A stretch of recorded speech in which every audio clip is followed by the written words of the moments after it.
생방송으로 보내드리는 특파원 보고 세계는 지금 함께하고 계십니다. 이슈 인사이드 이제 시작하겠습니다. 앞서 예고해드렸던 것처럼 일본의 금리 인상이 상징하는 바와 글로벌 경제에 미치는 영향에 대해 분석해보도록 하겠습니다. 먼저 일본 도쿄를 연결해 현지 상황부터 알아보죠. 이성범 PD 특파원, 지금은 글로벌 금융시장에 관심이 뜨겁습니다. 일본 중앙은행의 금리 인상, 이것이 무려 17년 만에 결정이었던 거잖아요. 네, 지난 19일 일본은행은 그동안 유지해왔던 마이너스 0.1%의 단기 정책 금리를 0에서 0.1% 인상하기로 결정했습니다. 2007년 2월 이후 17년 만에 금리 인상입니다. 이번 결정은 경기 부양을 위해 10여 년간 이어온 금융 완화 정책, 아베노믹스의 출구 전략을 마련했다는 평가입니다. 일본은행은 무제한 국채 매입을 통해 장기 국채 금리 상한을 조절하는 정책을 폐지하고 금융시장에 대규모 자금 공급을 위해 실시해온 ETF와 부동산 신탁의 매입도 중단키로 했습니다. 금융 완화를 위해 추진해왔던 정책들이 사실상 마침표를 찍기 시작했다는 분석입니다. 네, 그렇군요. 이번 결정에 대한 일본 현지의 반응은 어떻습니까? 네.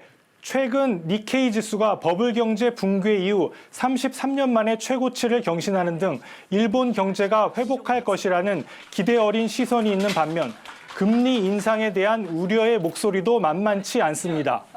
이번 금리 인상으로 인해 주택 대출을 이용하거나 은행 자금을 빌린 중소기업과 개인에게 이자 부담이 더해져 부동산 시장이 출렁일 수 있다는 겁니다.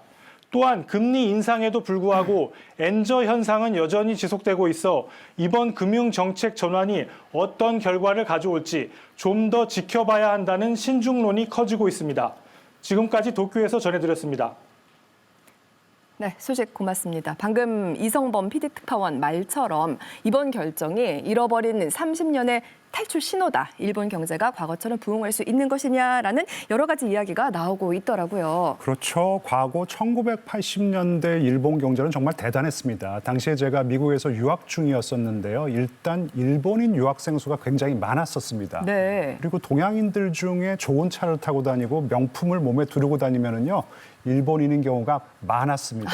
예. 그리고 그때. 뉴욕의 상징이라고 할 수가 있죠. 록펠러 센터와 엠파이어 스테이트 빌딩을 일본이 구매했는데요. 이게 알려지면서 미국인들이 큰 충격을 받기도 했습니다. 그랬었죠. 당시 뉴욕 타임즈에는요. 미국이 경제적으로 진주만 공습을 당했다. 이런 헤드라인까지 등장할 정도였습니다. 그랬던 일본이 이 1992년 이후부터 버블 경제가 무너지기 시작했습니다. 당시 우리 돈으로는 무려 1경 6,500조 원가량의 자산이 사라졌습니다. 또한 2만 개에 가까운 기업이 도산을 했고요. 개인 파산도 10만 건 이상이었다는 그런 보도가 있습니다. 그랬었죠.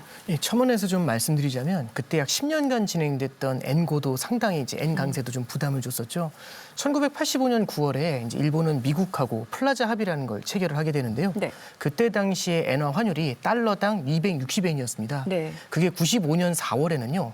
1달러에 80엔까지 환율이 빠지게 되거든요. 네. 이게 이제 엔화가 되게 강해진 건데 원달러 환율로 보면은 1,000원이었던 게 거의 300원까지 빠졌다. 이제 이렇게 볼 수 있습니다. 예. 엔화가 너무 강세를 보이게 되니까 일본 수출은 굉장히 어려웠겠죠. 여기에 95년도 1월 달에 고베 대지진이 터지게 됩니다. 그걸로 인해서 이제 일본 사람들 한 6,400명이 사망을 했고요. 10조엔 가까운 충격을 줬는데 여기서 내수 경제도 어려워지고 엔고 때문에 수출도 어려워지다 보니까 일본 경제가 그야말로 총체적인 난국, 여기에 빠지게 되는 거죠. 네, 버블의 지진을 그렇게 잃어버린 30년이 되었던 것인데 그러면은 이제 일본의 그 만성적인 디플레이션은 끝난 것으로 봐도 되는 걸까요?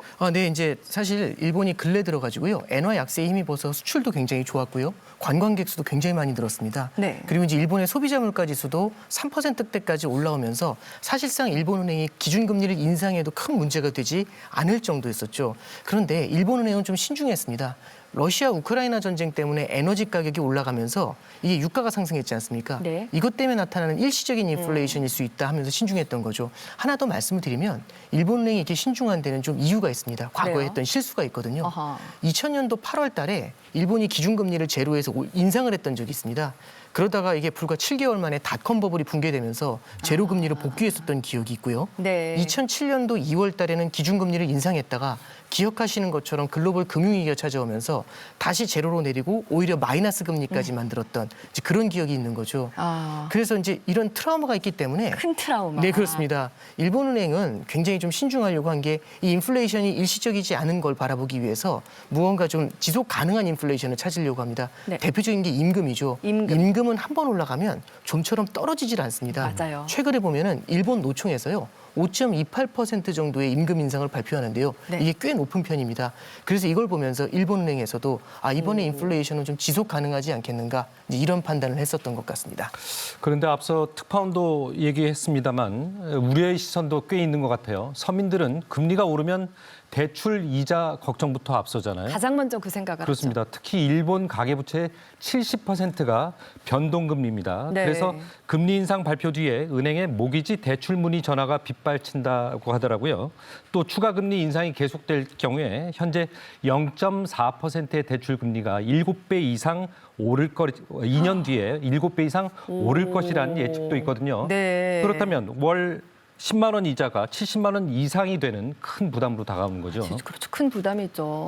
그래서 일부 전문가들 사이에서는 이번에 금리 인상이 조금은 시기상조가 아니었느냐 이런 비판이 나오고 있는 것 같습니다. 조금 전에 얘기했던 5%의 임금 인상이라는 것은요, 이 직원을 1,000명 이상 둔 그런 기업을 기준으로 한 발표라고 합니다. 하지만 아시다시피 일본의 경우에는 전체 고용의 70% 이상이 중소기업에서 창출이 되고 있습니다. 게다가 최근 여론조사를 보면은요, 이 중소기업의 30%가 올해는 임금 인상을 못한다. 이렇게 응답을 했다고 합니다. 네. 실제로 SNS 상에서는요, 이 월급은 그대로고, 근데 물가는 오르는데 이 상황에서 금리를 올려 이것은 서민들을 생각하지 않은 그런 결정이다. 이런 불만이 올라오고 있다고 합니다. 들어보니까 임금 인상의 양극화가 상당하네요. 그렇습니다. 그리고 또 주목해 봐야 될 점이요. 미국의 기준금리입니다. 지난 20일 미 연준이 기준금리를 발표했죠. 역시 그랬죠. 또 동결이었어요. 그런데 이게 이번 동결이 일본에게는 부담을 덜어줬다는 그런 분석이 나와요. 네. 제게는 굉장히 흥미롭더라고요. 오건영 팀장님은 이거 어떻게 바라보셨어요? 근데 이제 일본의 금리 인상이 보셨던 것처럼 17년 만에 진행되다 보니까 일본은행 자체에서도 진행하는 게 굉장히 좀 부담이 컸을 겁니다. 근데 이제 이런 부담을 보다 키워주는 게 미국의 금리 인하죠. 미국. 일본이 금리를 인상하는데 미국이 금리를 동시에 내리게 되면은 네. 이 양국 간의 금리 차이가 빠르게 좁혀지지 않습니까? 그렇죠. 그러면 생각했던 것보다 엔화의 강세가 빠르게 나타날 수가 있고요. 엔화 강세가 빨라졌을 때는 일본의 수출 경기가 둔화가 되면서 예기치 못하게 일본 경제에 충격을 줄 수가 있습니다. 네. 그래서 아까 말씀하셨던 것처럼 미국이 금리를 인하하지 않고 동결한 게 조금은 좀 도움을 준 거 아니냐 이제 이런 해석이 가능해질 수 있는 거죠. 그렇군요. 근데 이제 우리가 조금 봐야 될 건 앞으로입니다. 네. 앞으로는 이게 이제 결국에는 하반기 정도 됐을 때는 미국이 기준금리를 인하를 하게 될 텐데 그때 만약에 일본이 금리를 추가로 인상하게 되면은 엔 강세가 예상했던 것보다 빨라질 수가 있고요. 일본 경제에도 충격을 줄 수 있는 만큼 일본 중앙은행도 조금은 좀 주의해서 바라보지 않겠는가 그렇게 생각하고 있습니다. 그래서 일본 정부가 아주 신중하게 이 문제를 접근하고 있나 봅니다.